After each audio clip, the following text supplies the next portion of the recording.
When I think of good mental health, I think of being able to look at myself in the mirror every day and say, I'm proud of who I am, I'm happy in my own skin, and I'm positive about everything I say and do.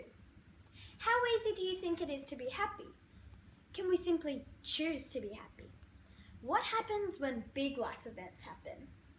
These events could be being bullied, someone you love being sick or dying, or, and this is the big one, Donald Trump becoming president.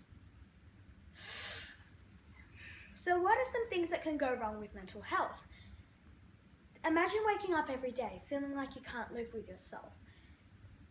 Picture having no motivation or interest in anything. Nothing makes you happy. This is the reality for too many. According to the White Cloud Foundation, currently over 3 million Australians suffer from mental illness. 10,000 of these are young people. The World Health Organization reports that through over 350 million people suffer from depression. This is more than a serious issue. I'm your youth, and here is my voice. And it is up to us to educate ourselves, protect ourselves, and support others. I feel so passionately for this subject. My cousin Abby suffered from mental illness that started when she was my age. She fought her depression every day for 8 years. She looked after herself. She exercised. She sought medical treatment. She battled long and hard on a quest to be at peace with herself and to be well.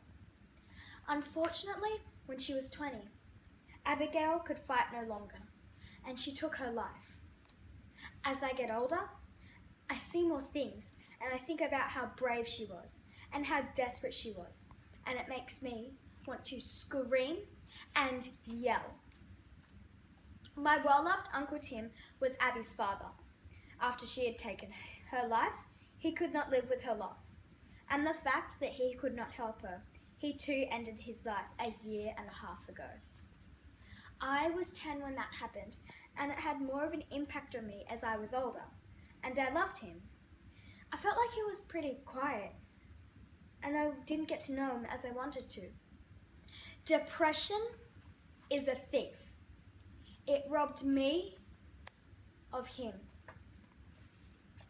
Both my cousin and uncle were young, had families that loved them, had all the support in the world, and had so much to live for. They and so many others see no way out.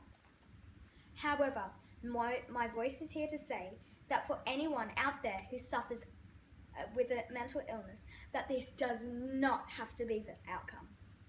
Is there hope? Absolutely. Does sadness mean you are going to die? Of course not. There is help out there, and help has been given to many. So what can we do to look after our mental health? Things like exercise, eating right, and medication, and maybe talking to someone can help you feel better. It might be a long journey, but remember, it should never end that way.